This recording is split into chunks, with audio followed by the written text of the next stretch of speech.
Hello everyone and welcome to my channel. এখন আমি মেরে জীবন সাথী, যেটা আমি গতকাল যেটার পোস্টার এবং দুটো গান আমি কমিউনিটি ট্যাবে দিয়েছিলাম, সেটা নিয়ে আজকে কথা বলবো।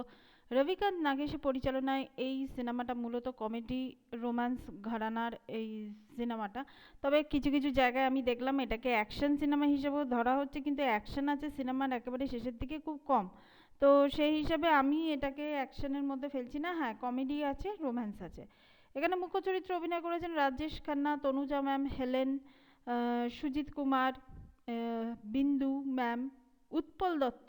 উৎপল দত্ত একটা ছোট চরিত্রে অভিনয় করেছেন। এখানে মিউজিক ডিরেক্টর রাহুল দেব বর্মন, আর ডি বর্মন এর music director.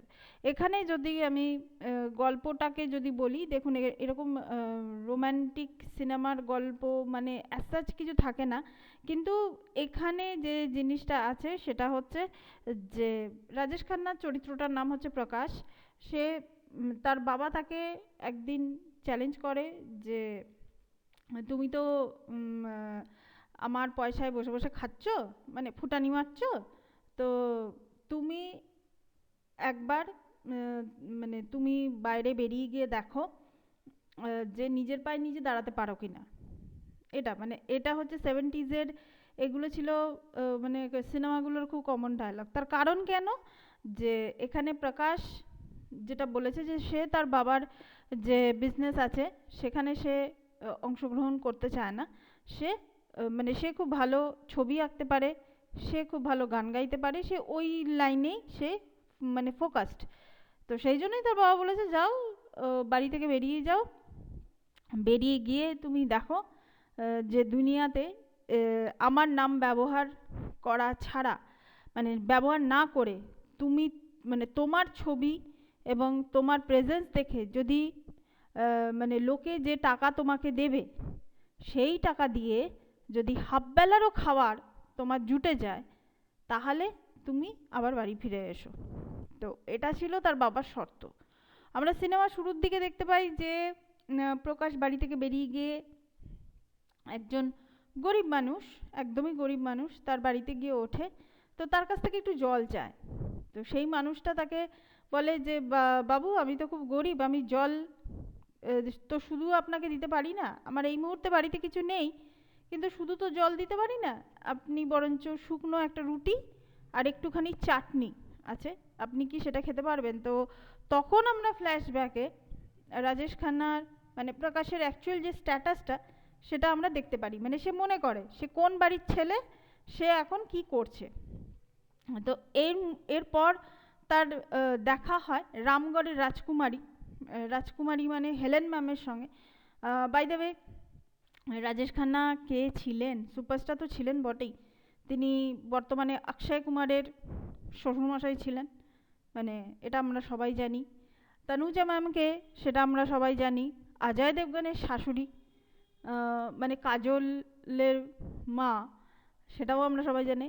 By the way, হেলেনকে সেটা কি আপনারা জানেন রিয়েল লাইফে? হেলেন হচ্ছে আমাদের সব্বাইকার ভাইজান, মানে সলমান খান তার সৎ মা, স্টেপ মাদার হেলেন। তো হেলেন ম্যাম এখানে তার চরিত্রের নাম হচ্ছে কামিনী, এবং তিনি রামগড়ের রাজকুমারী। ওয়াও! তো যাই হোক, তার সঙ্গে প্রকাশের দেখা হয়। সে কি করে, প্রকাশকে ইন্ট্রোডিউস করে। তার আগে যে প্রকাশের যে স্ট্রাগলটা ছিল না দানা, প্রকাশ বিভিন্ন জায়গায় স্ট্রাগল করেছে, কিন্তু সে একটা জিনিস সে বুঝতে পেরেছে, মানুষ পেন্টিং দু ধরনের পেন্টিং তুমি মানে কি বলবো স্বীকৃতি তোমাকে দেবে। তুমি এমন পেন্টিং করো, একটা পেন্টিং হবে এমন পেন্টিং করো যে পেন্টিংগুলো প্রত্যেকটা মানুষের বেডরুমের দেওয়ালে সেগুলো থাকবে, আর নতুবা এমন পেন্টিং করো যে পেন্টিং এর মানে তুমি নিজেও বুঝবে না, এবং সেই পেন্টিংগুলোই দেখবে ভালো বিক্রি হবে। তো এই জিনিসটা কিন্তু সে সারমর্মটা সে বুঝে নিয়েছিল। তারপর তো ওই কামিনী, যিনি মানে রামগড়ের রাজকুমারী হেলেন ম্যাম, মানে তার চরিত্রটা এবার প্রকাশকে ইন্ট্রোডিউস করায়। মানে বিভিন্ন মানে আমাদের সমাজের যে যারা এলিট ক্লাস, যারা এই কিটি পার্টি করছে, এই পার্টিতে যাচ্ছে, ওই পার্টিতে যাচ্ছে। আবার এদের দেখবেন একটা আলাদা সোসাইটি আছে, এই সোসাইটির মধ্যে একটা ইউনিয়ন আছে। সেই ইউনিয়নে এক একবার মানে ধরুন 3 মাস কি 4 মাস অন্তর অন্তর পার্টি হচ্ছে, এক একটা পার্টির দায়িত্ব এক একজনের ওপর গিয়ে কিন্তু পড়ে, দায়িত্ব পড়ে। তো এখানে জ্যোতি মানে নায়িকার এবার এন্ট্রি হচ্ছে, তনুজা ম্যাম। তো তার নাম হচ্ছে জ্যোতি। তো সে আসছে, তার জন্য পার্টি অর্গানাইজ করছে প্রকাশ। প্রকাশ আগে জেনে নিচ্ছে যে মেয়েটা মানে বয়স কত, মানে সে বিবাহিত না অবিবাহিত, এই সব কথাগুলো সে জেনে নিচ্ছে। জেনে নিয়ে সে সেইভাবে আর কি পার্টি অর্গানাইজ করছে। তো অ্যাকচুয়ালি প্রকাশ কি করছে, প্রকাশকে এই যে রামগড়ের যে রাজকুমারী কামিনী দেবী, তিনি যে এই যে সমাজের উচ্চ শ্রেণীর মধ্যে ইন্ট্রোডিউস করিয়ে কি প্রকাশের কেরিয়ারে কি সত্যি কিছু উপকার হয়েছিল? না, সে উচ্চ শ্রেণীতে ইন্ট্রোডিউসড হয়ে মানে তার যে ছবিগুলো যেগুলো সবসময় ঝাঁ চকচকে, সেই ঝাঁ চকচকে ছবিগুলোর জন্য কিন্তু সে স্বীকৃতি পেয়েছিল। কিন্তু জ্যোতিকে তার খুব ভালো লেগেছিল এবং জ্যোতিকে সে তার বাড়ি নিয়ে গেছিল। কালকে আমি একটা গান কমিউনিটি ট্যাবে আমি দিয়েছি, ও মেরে দিলকে চ্যান। এই গানটা তখনই আসে যখন সে জ্যোতিকে বলে যে আমার বাড়ির একটা অন্য দিকও আছে, মানে তার যে বাড়িটা, তার বাড়িটা যেটা ঝাঁ চকচকে, যেটা সমাজ দেখতে চায়, সেই সমাজের একটা দিক আছে এবং আর একটা দিক আছে যেটা নাকি প্রকাশ এবং তার বাড়ির কাজের লোক ছাড়া কেউ জানে না, সেটা হচ্ছে তার বাড়ির অন্য দিক।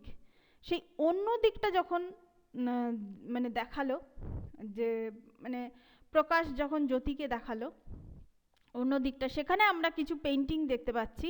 সে পেন্টিংগুলো হচ্ছে একটা রোগগ্রস্ত মা ফুটপাতে শুয়ে আছে, তার পাশে বাচ্চা 2-3 বছরের বাচ্চা ছেলে মানে খিদে পেয়েছে, সে কাঁদছে, এরকম ধরনের পেন্টিং। তারপর রাস্তার ভিখারিরা ভিক্ষা করছে, এই ধরনের পেন্টিং। এই পেন্টিংগুলো কিন্তু তখন সে মানে জ্যোতিকে তখন সে দেখায় এবং সে বলে আমি যে এই যে পেইন্টার, আমার পেন্টিংয়ের দুটো দিক আছে, একটা হচ্ছে শুধুই ছবি আর আরেকটা হচ্ছে জীবন। জীবন আমাদের যেগুলো দেখাচ্ছে, মানে আমাদের সোসাইটিতে তো এলিট ক্লাসও আছে, আবার দরিদ্র মানুষও আছে। তো এই দুটো জিনিস কিন্তু খুব সুন্দরভাবে এখানে পরিচালক রবিকান্ত খুব সুন্দরভাবে কিন্তু এই প্রকাশের চরিত্রের মধ্যে দিয়ে কিন্তু দেখাচ্ছে।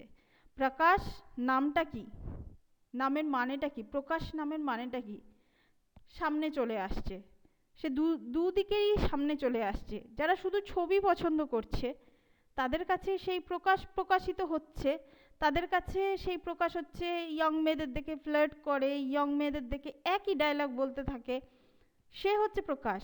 আর যে প্রকাশ জীবন, জীবন মানে সেটা আমি আপনাদেরকে বললাম যে প্রকাশ ওই ফুটপাতে থাকা মানুষজনের কথাও সে চিন্তা করছে, তাদের জীবনেও কিন্তু সে প্রকাশিত হচ্ছে। তো এইটা নিয়েই হচ্ছে মেরে জীবন সাথী। এরপর কি হয় এটা জানার জন্য তো আপনাদের সিনেমাটা দেখতে হবে, ইউটিউবে ফ্রিতে অ্যাভেলেবেল আছে। আপনারা চাইলে মেরে জীবন সাথী এই সিনেমাটা দেখে নিতে পারেন। 2 ঘন্টা 22 মিনিটের সিনেমা, খুব বেশি কিন্তু মানে বড় নয়, যতটুকু বাড়ানোর দরকার ততটুকু বাড়ানো হয়েছে।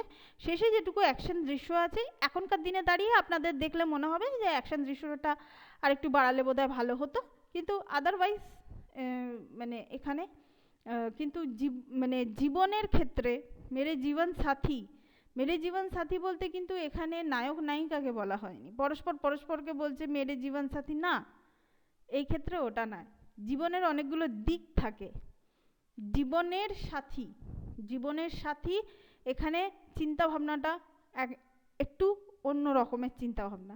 তো যাই হোক, এইটা এই চিন্তা ভাবনাটা বুঝতে গেলে আপনাদেরকে সিনেমাটা দেখতে হবে। তো এটাই ছিল আমার এই সিনেমাটা নিয়ে একটা ছোট্ট আলোচনা। Thank you so much. That's all. Please keep watching and please subscribe my channel. Till then, good by.